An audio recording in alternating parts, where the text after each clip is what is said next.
All right. Hello, everybody. Welcome back to the Young Brando Watches and Style channel.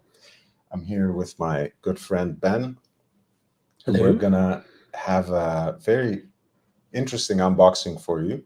But I thought we would start with talking a little bit about, how we came to meet each other, how our friendship developed, and how that was a gateway into this hobby or passion of ours for Ben. Sure. Well, nice. Thank you for having me on your show. And thank you for having me here. Oh, my pleasure. So I guess we met about 3 years ago, maybe 4 years ago. 3 sounds more like it, 3? but maybe 4. I don't know. Has it been that long? I don't know. The years go by. I can't keep track. But we met over cigars. We both hang out at Nazareth's, which is the original cigar club in Beverly Hills, California. And by some counts, Mhm. or by some accounts, I should say, also the first proper cigar lounge in the U.S. Or Well, are you contesting that? That's what he claims. I've never officially done the research, but he says he is. Neither have I in this case. But yes, he's been there since 1985, as he's fond of telling everybody. And I've been going there since the late 80s, so I'm one of the oldest customers. And Because he has a backstory. I mean, he has been in Beverly Hills, just not in this location as the manager of Don Hill. Yes. And I know, in fact, you're an intergenerational customer of his. That's correct. My father and his partner in his medical practice had a locker at Dunhill's. This is in the 1970s. And as a kid, I used to go with him to visit the cigar room. And Nazareth started working there, I guess, sometime in the late 70s or early 80s. So I don't remember meeting him there, but I probably did when I was a teenager or in college.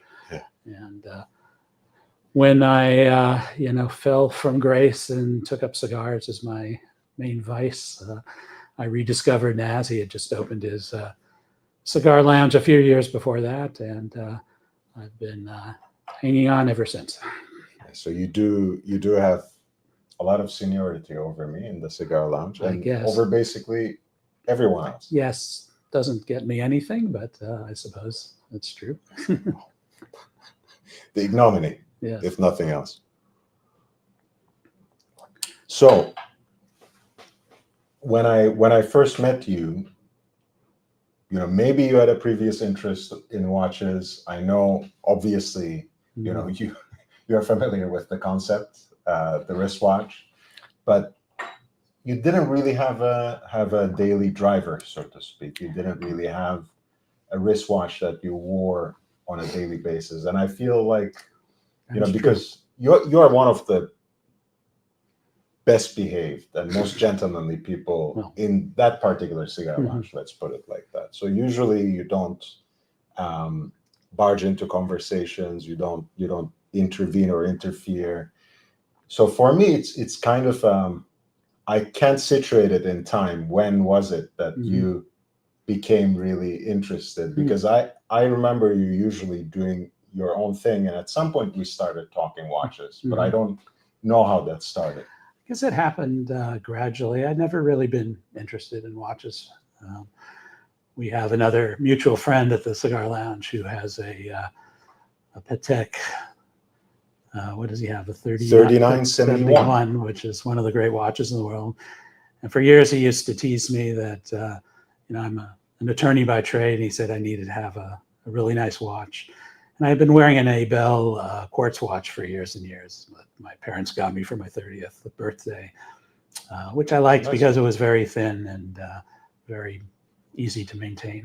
They're very stylish watches, and if we are to believe what everyone else says, they're slated for a comeback as well. So maybe in hindsight, that was a great introduction for you. And certainly, I mean, it's a lovely 30th birthday present. Always, something that you take after your parents. It has sentimental value, certainly. Yeah, just like the bad habit that is smoking cigars. At least, with watches too. You had the reason I have this open is also look at the chat as well. So if you guys have any questions, if you want to contribute to the conversation in any other way, please feel free to just write. If you want to contribute to the channel, of course, that would always be welcome. But we're not doing the usual unboxing shtick in this one, even though we are going to unbox the watch.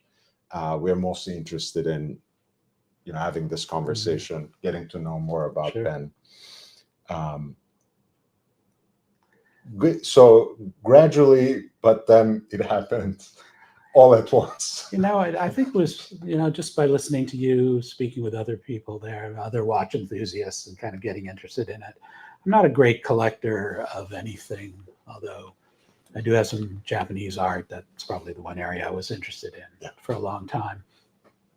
But listening to you guys speak about it and sounded interesting. And I remembered that when my grandfather passed away, my grandmother gave me his gold watch. Yeah. And this was in 1977. And I took it and I put it in a old jewelry box that I got for my bar mitzvah, believe it or not. And it sat there for 50 years. And then I said every few years I would maybe think about it, but never really looked at it. So I pulled it out and I brought it in. I showed it to you, and it was a Gerard Perregaux. And beautiful dress watch with this gold bracelet as well. That's right. But I don't ever remember my grandfather actually wearing it. And it was too big for my wrist, and I have a feeling it might have been too big for his. So, but it had a date on it of 1951. So I took some pictures, sent it into Gerard Perregaux, and they said they couldn't give me an extract, but they said that the movement was probably made in the late 40s. And since it was rose gold, they said it was probably sold in South America, which made perfect sense because we have family down there. And my guess is he got it as either a birthday present or some kind of present, in the early 50s before I was born.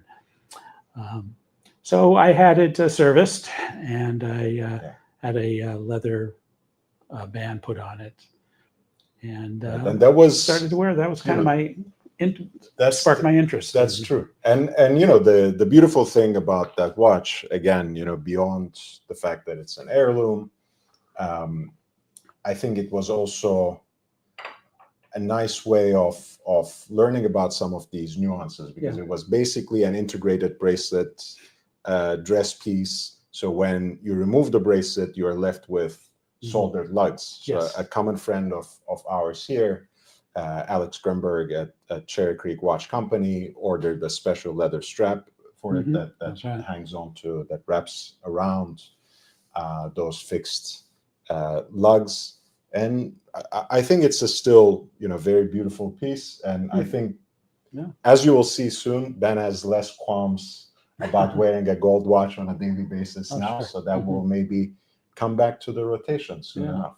And so anyway, that did pique my interest. I think I went very quickly through the stages of watch collecting. I bought 2 Rolexes in quick succession. I went into the dealer here in Beverly Hills and put my name down for a 2-tone Submariner.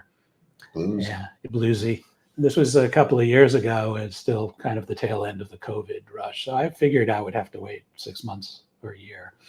And I didn't want to wait that long. So I went to Alex, who did the watch on the strap on my grandfather's watch, and he was able to get me a Sky Dweller, which I got. And then about 4 days later, the dealer called and said my bluesy was in. So all of a sudden I had 2 Rolexes when I had none before. That was interesting. Yeah, I know you didn't, you weren't planning to get 2 Rolexes in 1 week. And in fact, I don't think you were planning to get a Sky Dweller necessarily, but then suddenly, I guess, it's a strange feeling waiting for something like this. You do, I think, once you start scratching that itch, kind of develops into something else. You can't necessarily wait. You have to kind of fill the gap with something.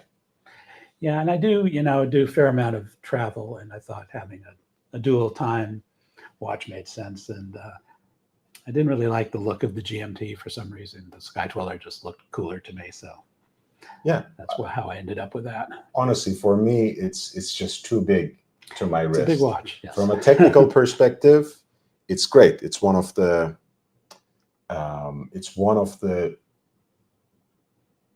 well, I mean, it's right now, since they discontinued the Outmaster 2, it's actually one of the, it is the most complicated watch in their catalog. One of the most complicated watches they make, combining the annual calendar and a second time zone.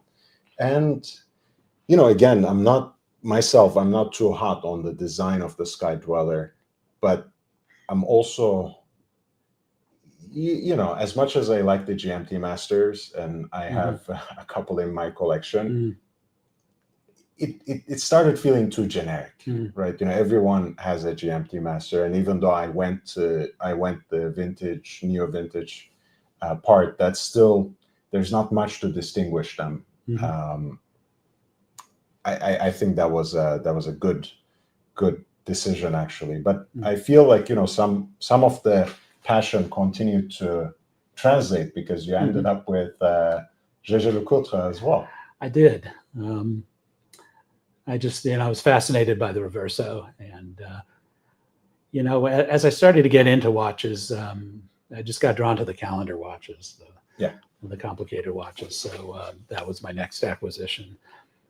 Then after that, I kind of took a pause because, you know, spending a lot of money on watches here, and you know, I kind of enjoyed the research into, you know, learning about them. Watched a lot of YouTube videos, and, you know, probably as most people did, looked at Hodinkee and some of the other websites, and gradually kind of learned, you know, what was out there. And I really got fascinated by the vintage and then the neo vintage eras, and kind of decided to focus on that.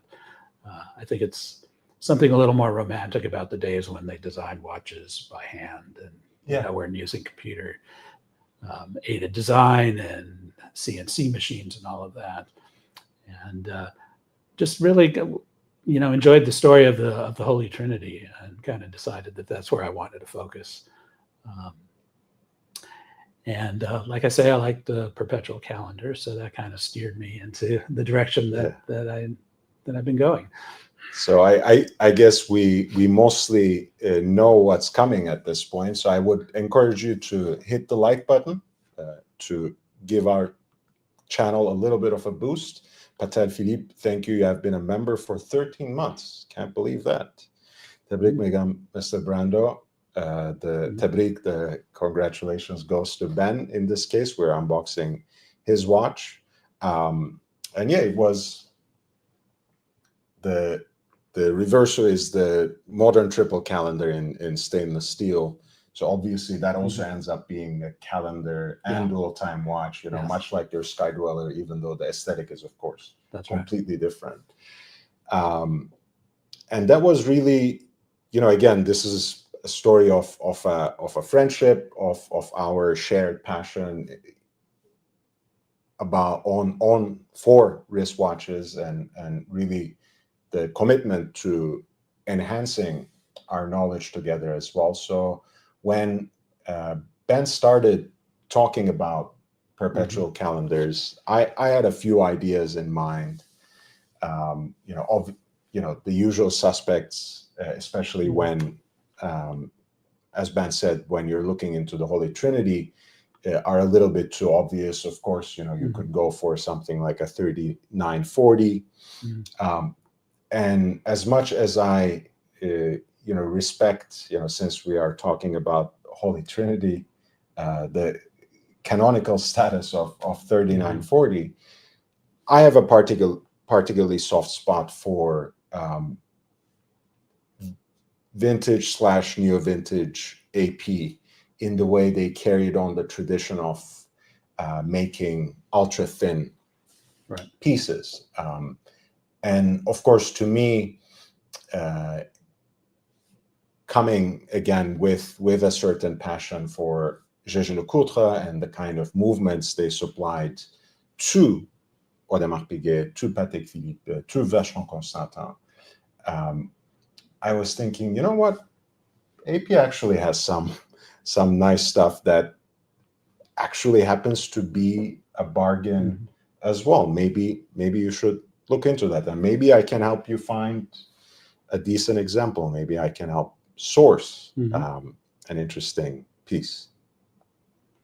Yeah, exactly. And yeah, I was more drawn to AP and to Vacheron than Patek. Not that Patek isn't, the greatest brand out there, but I think part of it was that there's been so much research over the years on Patek. It seems like there's nothing to discover there. All the major collectors in the world for years have been,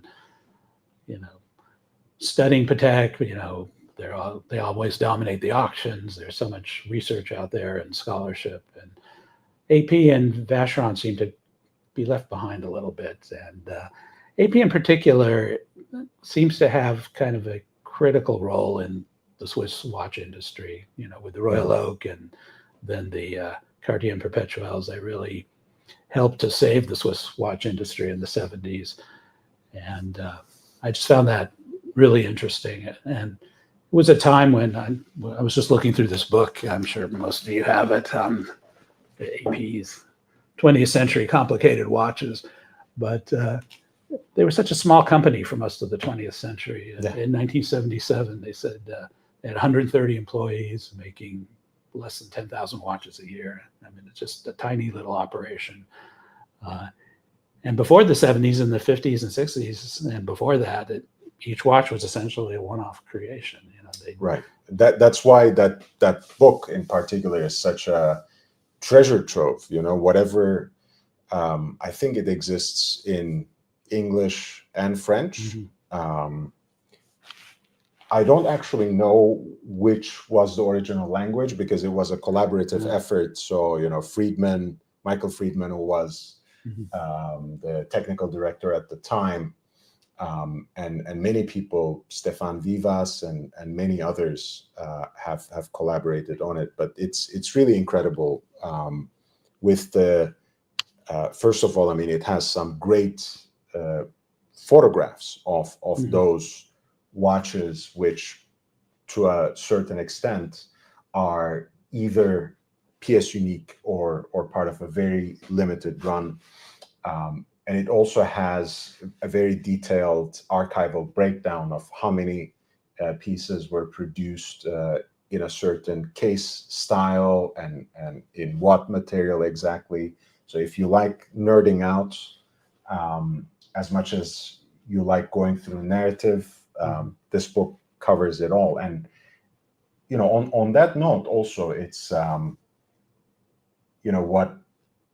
what I said about the aspect that a lot of these pieces are still a bargain is because AP in the public imaginary to this day is still almost exclusively associated with the Royal Oak. So when you beyond these singular creations from earlier parts of the 20th century, if you actually look into AP, there's some great deals to be found that use essentially the same movements, same outlook on design and heritage as they have used on Royal Oaks, on Royal Oak Gantier and Perpetuels, as they did in this piece that we are going to unbox momentarily. It is a really interesting part of the history of it. And part of what fascinates me is that so many watches are based on the original JLC ultra thin movement, the 920. And I didn't realize until fairly recently that the original Royal Oak, the original Nautilus, the original Vacheron 222 were all the same movement from JLC, the 920, as is the watch I'm going to show you today. And most of AP's through fairly recently, they just discontinue it. And Vacheron to this day, one of my favorite watches is the Vacheron ultra thin overseas perpetual calendar. It's a gorgeous watch. Those still use the same legacy base of JLC caliber 920. And amazing, yeah. And that also speaks to what Ben intoned and what I was saying earlier about AP's custodianship of a certain heritage of watchmaking, because AP and JLC are basically neighbors as well. To say very quickly, before Richemont acquired in year 2000 JLC, AP held significant stake in JLC because also, not only because they needed the movements, but also because they themselves felt that they couldn't afford the loss of such an important heritage brand that was part of this ecosystem that allowed them to survive and laterally thrive as well.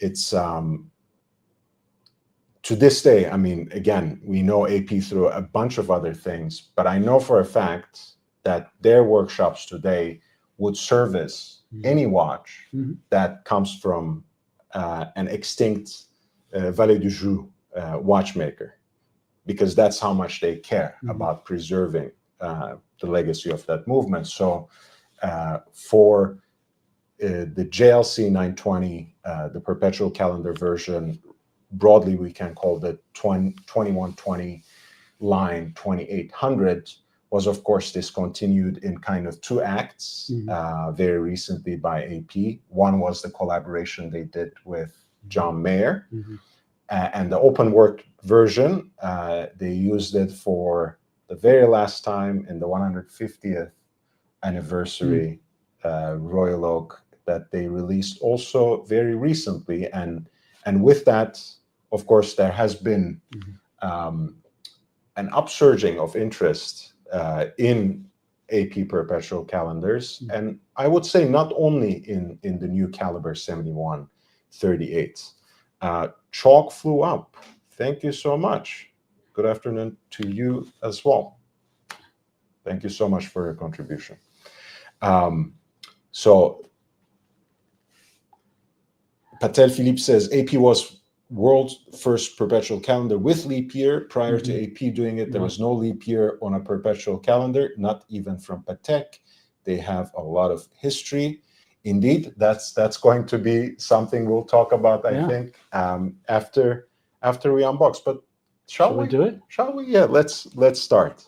So how do we do this? Do we show the watch first, or do we build up to it with all the? We can build up a little bit. Okay. You know, kind of maybe you go from the back and you know, as you open, you turn around or something. But one thing I like is you know, you guys already know I love the color of green in menswear. I even have a pair of green sunglasses today. I have a green jacket, and it's all to honor the flora and fauna of me too. I didn't even think of that. But it's true, and so it's Ben. Yeah, AP green. Yeah, it's amazing, and that's the box as well. That's the great color of this box. Show you the front of it. A little bit. So this is almost a complete set. It didn't actually have the warranty, so I'll have to get an extract at some point. But came with also some other little goodies. Yeah, including this, the original hang tag. This particular watch was made in 1983. So I think that's the right way. Yeah. And then I guess this is a list of all the service places all around the world. Service mondial.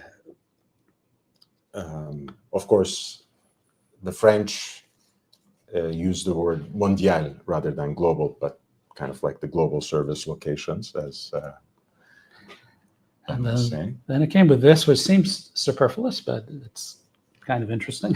I kind of like the plastic sleeve. This does give the date of the watch.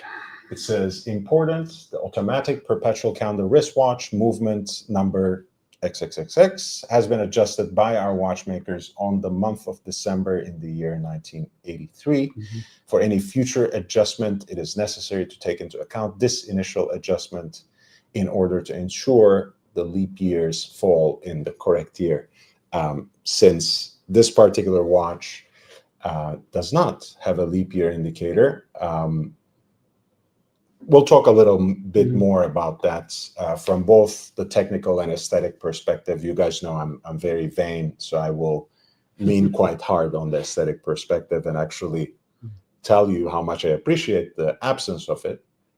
Furthermore, the mechanisms pertaining to the day of the week, the date and the moon phase begin to function each day from 1800 hours, 6 p.m. until 2400 midnight. It's therefore specifically recommended not to use the push buttons for corrections during these 6 hours, since there would be a risk of disarranging the mechanism. I mean, it's superfluous because, again, you took the time to educate yourself about these things, but such simple facts we take for granted can escape the average user, and that's why they pride themselves so much about the new caliber 7138 and how easy it is to use and how you can adjust it backwards and forwards. Yeah, although I must say using pushers was not that hard. No, it really isn't. It really isn't. But you can understand why they make a big deal of it now. I've watched also a few goofy videos where they focus so much about I know how many times you went looking for this thing and you could never find it. Funny you mentioned that. Just last night I watched the new Hodinkee video with John Mayer and Ben Clymer. John Mayer was going on and on about how difficult it was to set his watch, and he can never find the pusher. Yeah. Well, maybe he shouldn't treat pin pushers like that as if it's another guitar pick or something. Maybe. I don't know. I'm a big John Mayer fan, so I don't want to criticize him, but I'll take that upon myself. I'll criticize it enough for both of us. But then, let's show him this first, because that is really interesting. That's the booklet, again, from the 1980s. It's actually beautiful. Again, I love all these colors they use. That we have the green there. We have kind of a royal blue here, very rich. Quintième Perpetuel, perpetual calendar in French, and then you have that, of course, crescent moon with a kind of gilt print to it. And it has this sort of quasi-philosophical... Yes, it's very poetic the way it's written. And it is actually a quote from Heraclitus. It says, "Time, what is time? A child who plays with and pushes pawns." And they have that historical example of the pocket watch perpetual calendar, of which the case construction serves as an inspiration for this series. Again, that you can find in many different references, but the original reference was 5548. Then it quickly became 225-548. The watch we are going to show you today is a slightly later. Yeah, 25657. And again, I'm not going to read all the details, but I think Ben has a couple of things to say about the contents of this. I just thought it was, it gives you a good example of 80s marketing. Very kind of vague and, like I said, poetic. Yeah, it was very nicely done. Yeah, and the actual instructions are about 2 sentences, but it was enough for me to figure out how to set it when it came, so it worked. Why the designation perpetual? Yes. The synodic revolution of the moon, and then again, something that could be interesting for us geeks, the extra perpetual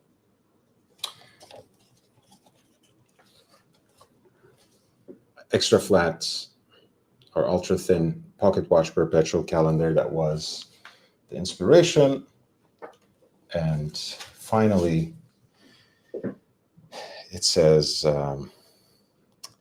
Audemars Piguet watchmakers give their utmost attention to all watch parts that they handle. The tiniest part of a perpetual calendar watch is submitted to 3 polishing operations, first with diamond paste, then with the pith from an elder tree, and finally with a doeskin cloth. Each operation is done entirely by hand. Such care is due in all rights to the fine watch parts concerned. Prestige is second nature to us, and we owe this to all of our clients.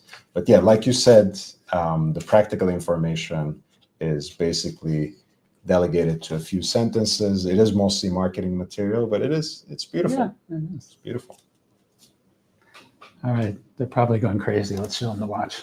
Yeah, go ahead. So we'll crack it open from behind and maybe Okay. then slowly start Beautiful. Can turning you it. see it here? This is the days before they did wooden boxes. And here we go. Here's the watch. And the original pusher too is in there. Yeah, and speaking of how you not lose those pushers, they actually have a place for them in the Yes. box. So you're closer to the camera. I'll let you hold it up. So I did have a new strap put on at AP. So this came actually originally with a black That's right. croc strap. Not sure whether that was the OG strap. Yeah, but it's hard to know. it did seem. It's in pretty good shape, so maybe not. Yeah. In either case, maybe you can talk a little bit about your experience with AP House here. Ben actually went in there and they supplied him a new, very dark navy strap, which I think goes quite beautifully with the backdrop of the moon phase indicator. Yeah. Of course.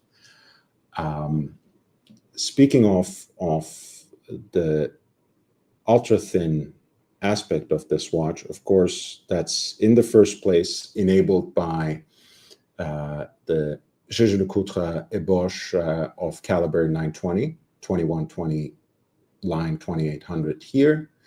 But I've always loved the case design with these as well. It's a 36 millimeter classic dress watch sizing, ultra thin, so it sits very close to the wrist. But without interrupting that thinness, that sleekness of the watch, the stepped bezel design, I think, adds some intrigue into the piece. And the lugs, too, I think, are very delicately done. Not quite a teardrop shape, not quite claw-like, but kind of splitting the difference between the two. And as with most AP watches, of course, the Royal Oak is one of the supreme examples of that. There's an interplay of parts that are finished in a high polish, like the smooth bezels in this case, and a brush grained finish, which is of course the case, band, and the outer parts of the lugs as well. The other thing that I wanted to say is, of course, this is a slightly later reference, as we were talking about, 25657 BA. So another nice thing about this is you preserve that minimalistic design of the 4 subdials, but they are ever so slightly sunken into the dial. Again, when you're looking at the watch, there's this feeling of dimensionality, even though it's a very, very thin piece. But why don't you put it on your wrist and do the honors once more? You might want to show them the back too, which is interesting. Of course. Because it's all hand engraved. Yeah. It's a beautiful thing. So you can get it off, of course. You will, no rush.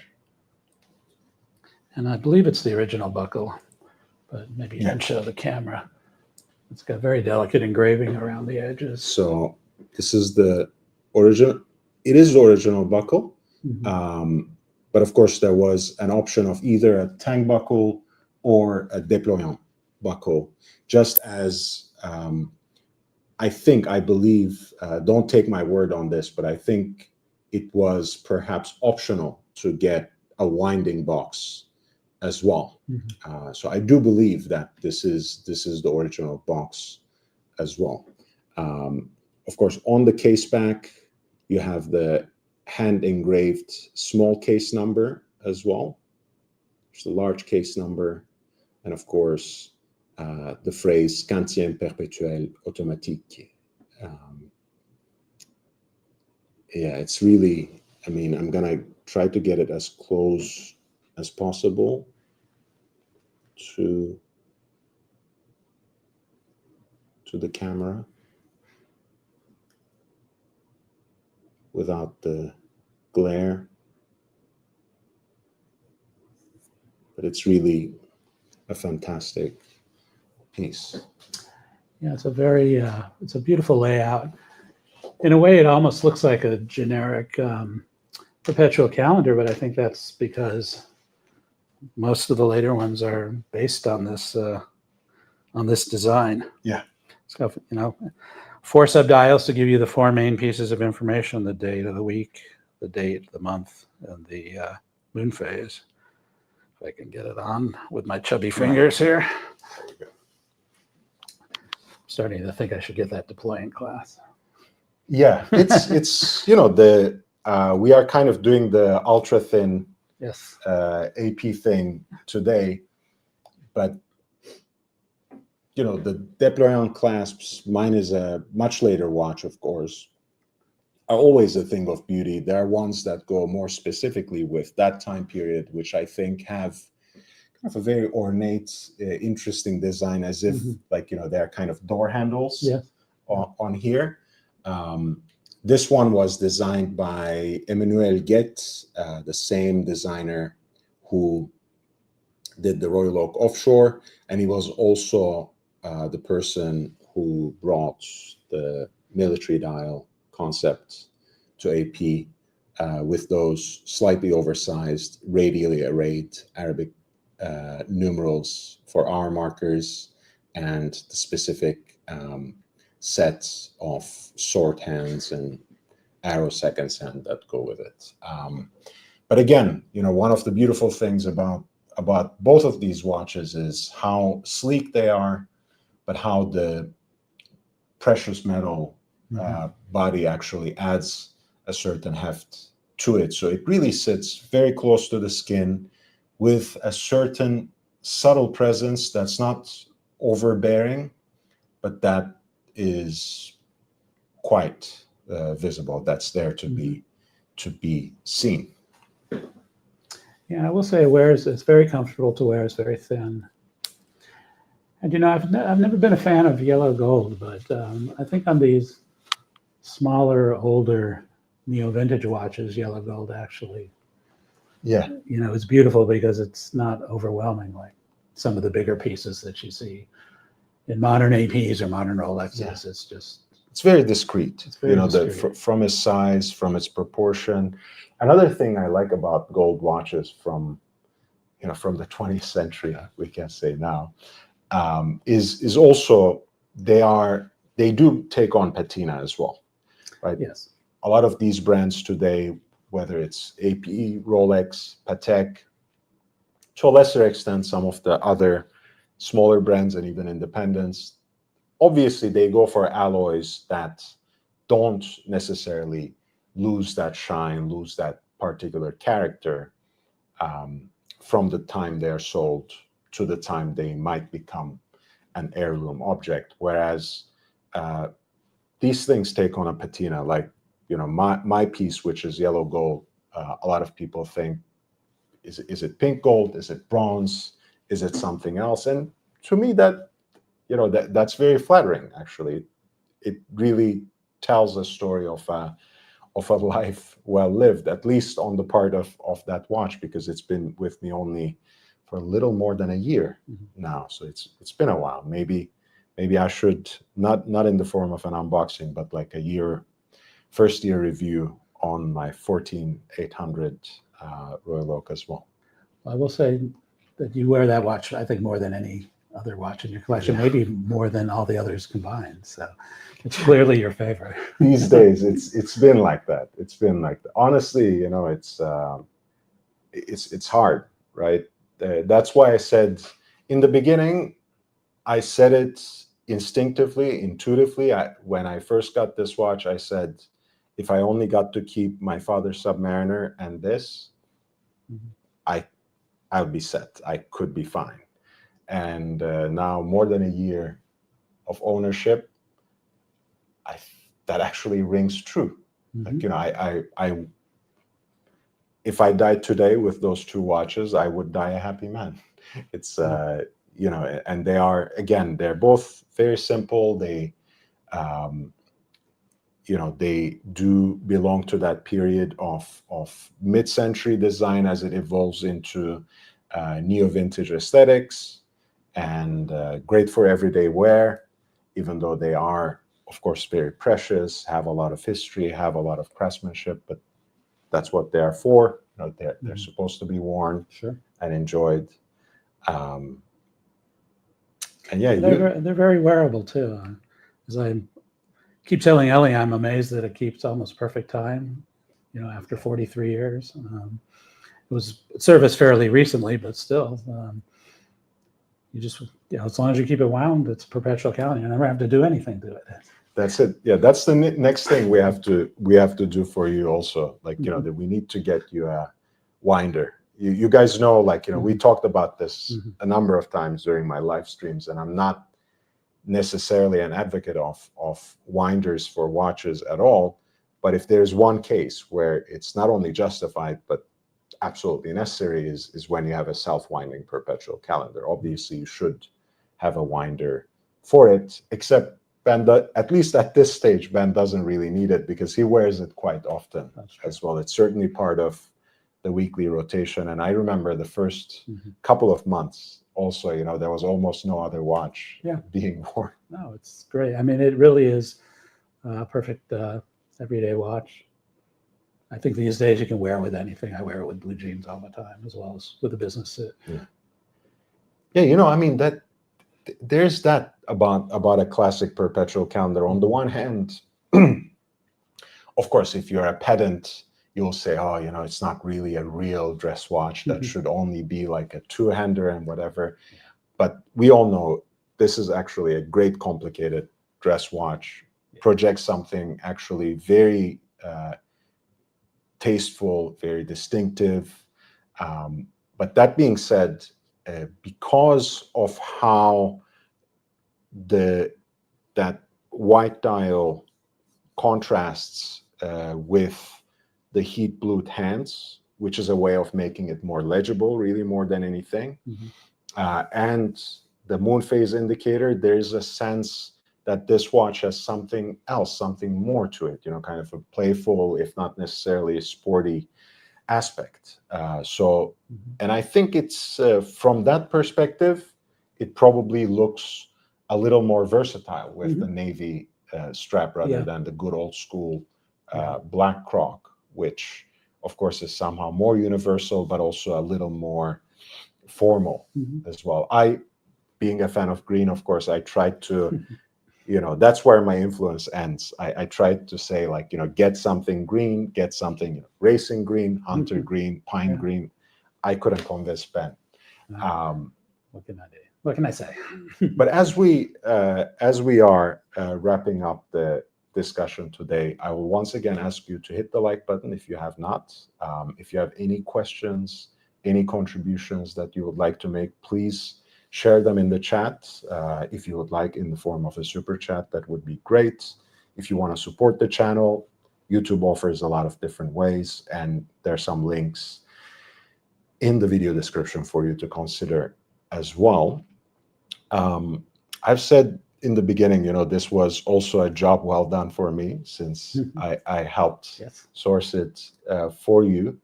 But I also want to ask you what is next, because we are at least in the beginning stages of working on something together again. Yeah, so I would like to build a collection. I really, like I said before, I was really fascinated with the story of the JLC movement underlying so many of these watches. And I think that's what I'm going to do, is build a collection based on the JLC 920, which means mainly AP and Vacheron. Patek did use it for a while in the early Nautiluses, but then they switched over to the micro rotor movements that they've used ever since. So maybe one day we can even get you a Royal Oak. Yeah, I would definitely like a Royal Oak, particularly an early one. Anything up to maybe the 15202. I think that's kind of where AP changed, right in the middle of that reference, from the old AP to the new. Fair assessment. But it's interesting. Royal Oak. Although you love. Ben loves AP as it is now as well. Unlike me, I'm a hater. He loves everything that AP does. Just so everyone knows, if anyone's watching it. I don't like the Spider-Man stuff and all that. But I think they're open work watches, and I think the new Perpetual calendars are, shows their creativity and incredible engineering. The funny thing is also, I know you are more open-minded and certainly less autistic than I am when it comes to this, but I can think of an entire collection of just these Perpetual calendars, that you can go for an example that is open worked, an example that has a Tuscan dial, clove dial that is very distinctive. Even the book here has pictures of over, I think, 70 different varieties. Yeah. And a watch that they made at the most, 7,000 of them before they... In all the different variations. Yeah. But even I would like to even get just some basic, two-hand watches. It's interesting. The Royal Oak came out in 1972, but the 920 came out in 1967. And there's actually a number of pre-Royal Oak APs using that Audemars. Basically, they look like thin Calatravas. You wouldn't know unless you were an expert, but there's some beautiful old references in AP that they're hard to hunt down, but they're not that expensive when you find them. So it's a good way to start a collection as well. Also, by the way, that of course covers the self-winding when we talk about the JLC 920. There's also the caliber 2003, which AP used, which is also a JLC Bosch, and they have some beautifully sleek, ultra thin hand-wound dress watches as well. So, I think you have your work cut out between AP and Vacheron. Yeah, definitely. And can I give you a plug? Of course, take it away. Ellie has been kind enough just to be, giving me advice as friends, but he is. His knowledge of watches is just amazing. I mean, this is a Columbia PhD that you're looking at, and he brings that kind of academic rigor to the watch. Not to mention photographic memory. Pretty much knows every significant watch that's been manufactured for the last 100 years. That's really kind of scary in a way. So, so if anybody does, I would suggest using him as a resource if you're, have questions or researching obscure facts about watches, or just some general advice. He's a tremendous resource. I can't recommend him high enough. Thank you so much. I'll do my best to live up to it. But as Ben says, he for this particular purchase, he rewarded me with a cigar. But we mostly operate between the two of us on the basis of friendship and that sort of mutual reciprocity. But obviously, this is something that I offer as a professional service. So if you are in the market for a particular kind of watch, whether it's something complicated, simple, entry level, very elevated and aspirational, or perhaps you don't even know what you want and you want to figure out what you would like to go after as a collector, I'm obviously available for all these questions, all these different arenas of consulting when it comes to watches, whether it's just one purchase or curating an entire collection. I'm here if you need me. Obviously, you can leave a comment under this video, which is always helpful, and we can get in touch that way. But what I will do is I will drop my Instagram account. And if you have been following this channel, you probably know, and the branding is consistent. It's young.brando over at Instagram. And over the last 4 months or so, I've amassed some interesting following there, and consistently more than 5 million views per month. So surprisingly, that grew at a much more expedited rate than I expected it to grow. I was hoping to see that kind of growth on YouTube, but it just means I have to dedicate more time and more energy here. And I'm very happy with the community I have here. Esoteric, for example, who has been there from day one, basically. Congratulations, Ben, and thanks, Young Brando, for a great stream. Thank you, and thank you again. Ben, Chalk Flew Up, Patel Philippe for being a member as well, and Esoteric for these contributions. I genuinely appreciate it. Again, if you haven't done so already, hit the like button on your way out. Any last words? No, but check out that Instagram feed if you haven't. He's got really interesting photos of historical people, people from the last century wearing their watches. It's really interesting to see, particularly if you're interested in the neo-vintage period like I am, to see people wearing those watches back in the day. And you do what, 2 posts a day? Yeah, that's been the pace. Yeah. I don't know how long I can sustain it, but it's an everyday thing for sure. But I have, for the last 4 months, I've done 2 posts every day. All right, there we are. Thank you. The only thing that remains for me to say is stay safe, stay healthy, wear your watches, and enjoy them. We're going to catch up with you in the next one. Yeah, and we're going to go have a cigar now. Goodbye. Bye.